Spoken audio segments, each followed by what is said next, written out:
Hi, I'm James. And I'm Anthony. And this is Words and Numbers.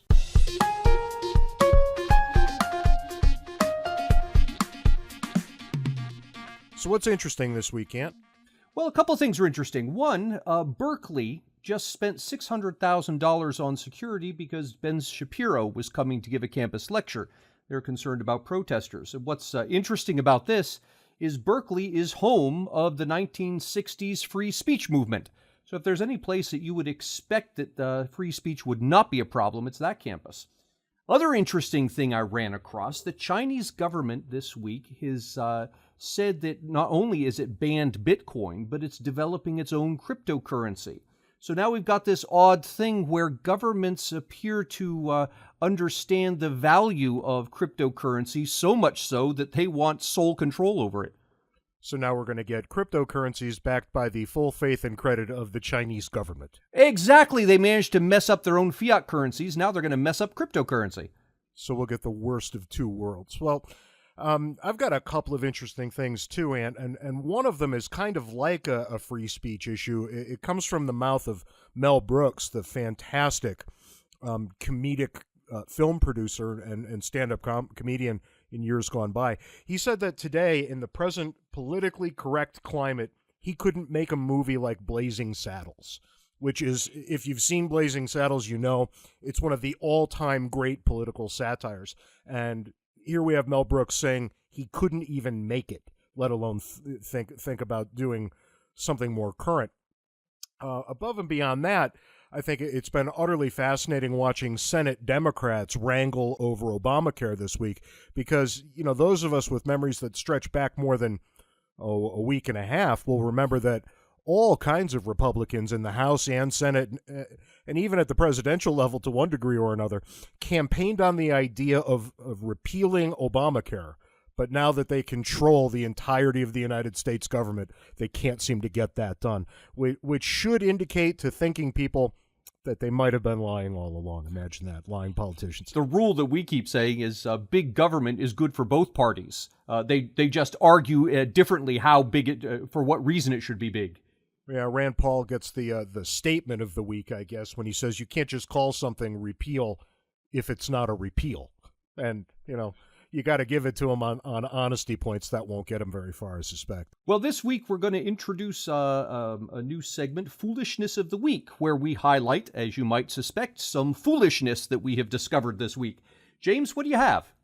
Well, it seems only right and just and fair that the Foolishness of the Week highlights and features the activities of our fearless leader and big toe, President Donald Trump, who, for reasons unknown to me, got himself involved in this whole NFL sit or kneel for the national anthem business, declaring that anybody who doesn't stand for the national anthem should be fired from the NFL, which, you know, you could imagine how that went over. It was not unlike a lead balloon. And above and beyond this, he also gets himself wrapped up in the sports teams being invited to the White House nonsense.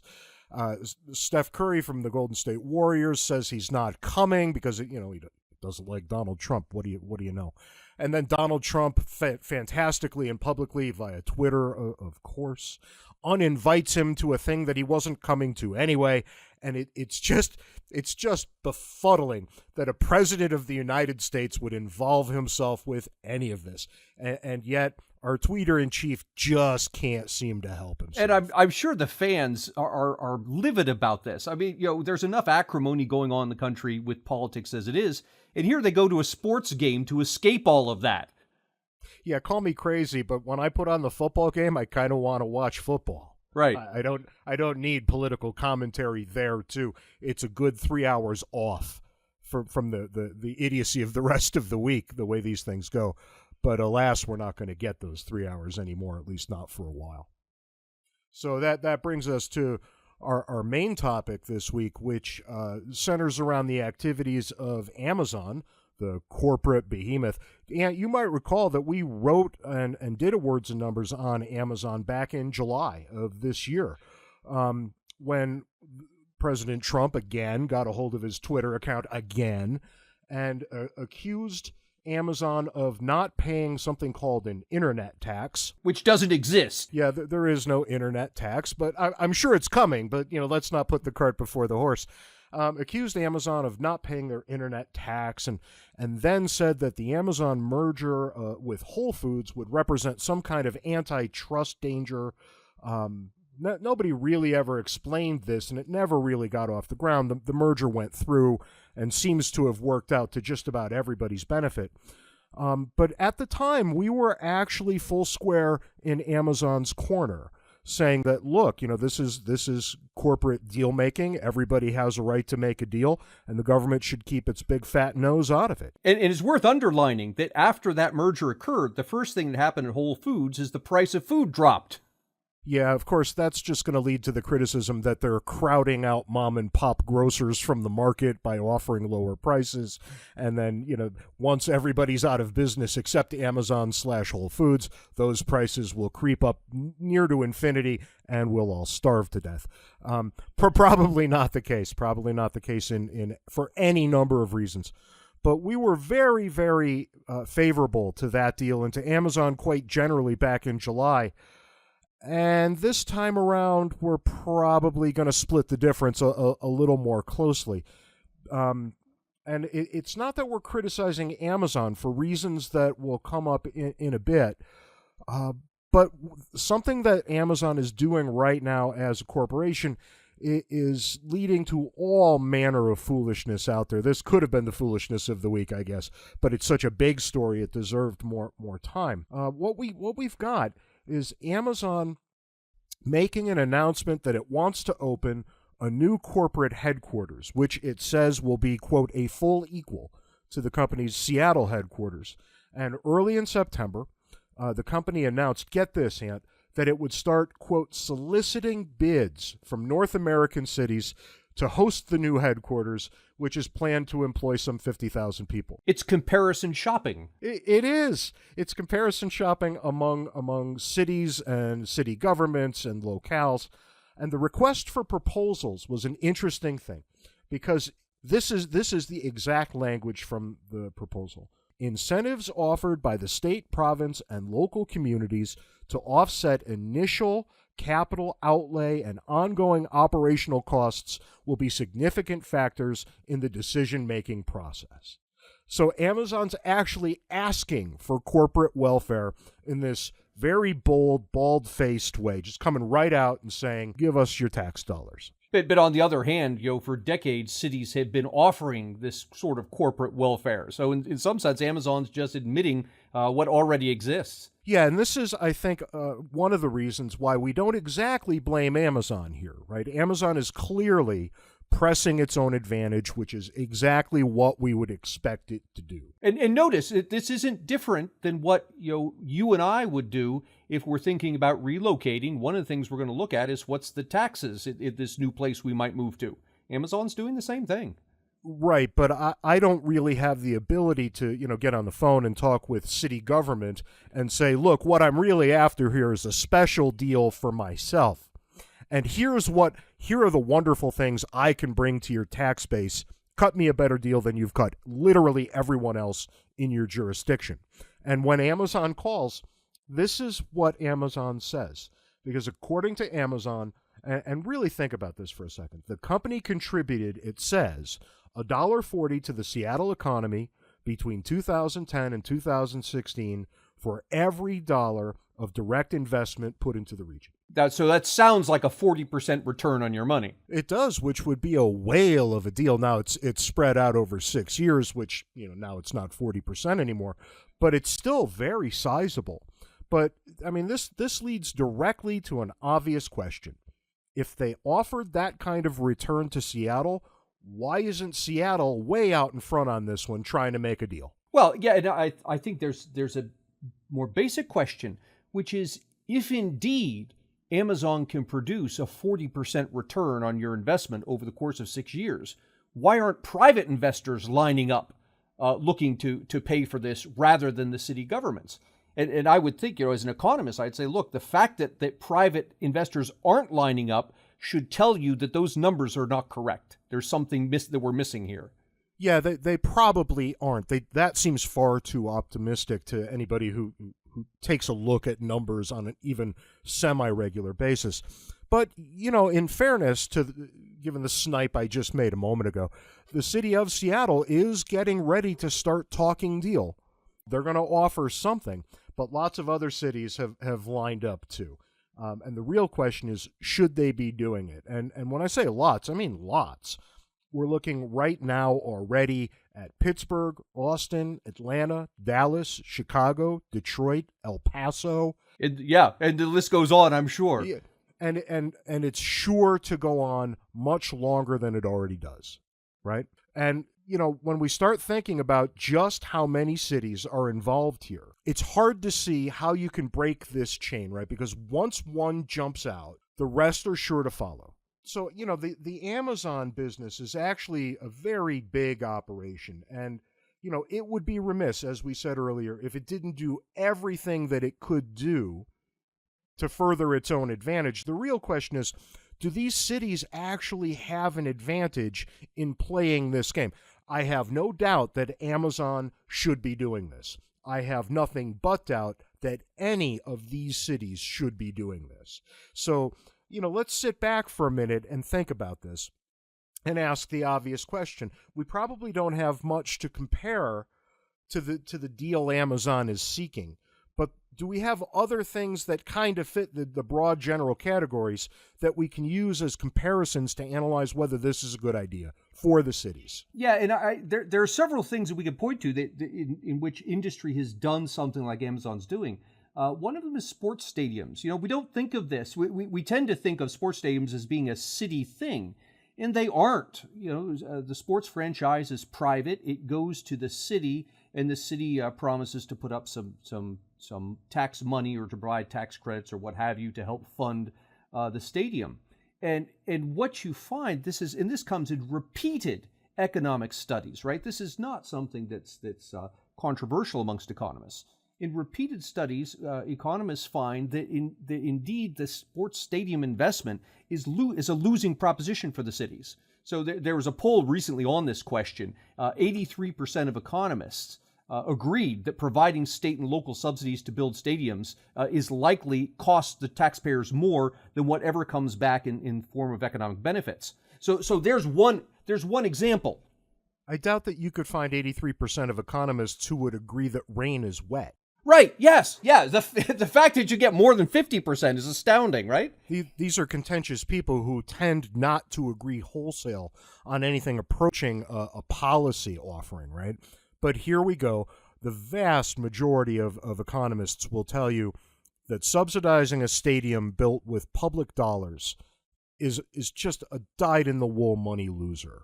It is. You find that not just with sports stadiums. You find it with Olympic bids, right? So cities will bid to compete to host the Olympic Games. And I've got some data from the 2012 Olympic Games, and of course, it's absolutely right that people come in from the outside, they spend money and all this stuff, and that's what the politicians will point to. But what you miss is, for example, the Adelphi Theatre in London's West End.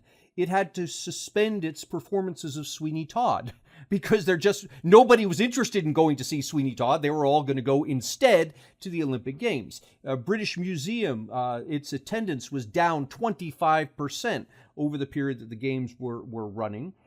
In fact, Britain as a whole experienced 5% fewer foreign visitors during this time. And this is the thing that people who advocate for government investment in sports miss. They point to all the money that people will spend on the games, completely ignoring the fact that a huge chunk of this money is money they would have spent anyway. They just would have spent it on something else.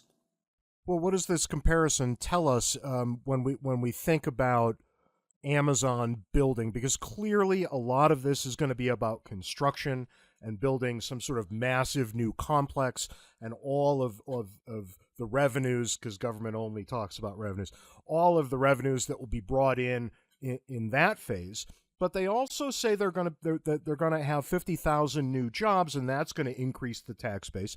So what is the comparison from Amazon to stadiums to the Olympics. Where do we start to draw things out here? Yeah, and absolutely. Amazon's predicting in whatever city it picks, 50,000 new employees at about $100,000 each. That's $5 billion of taxable income that Amazon's going to be generating. And we look at that and we say, oh my God, this is tremendous. We need to have that in our city, completely missing the fact that a large number of those employees are simply moving from some job they already have, they're paying taxes on, to the Amazon job, so they shouldn't be counted.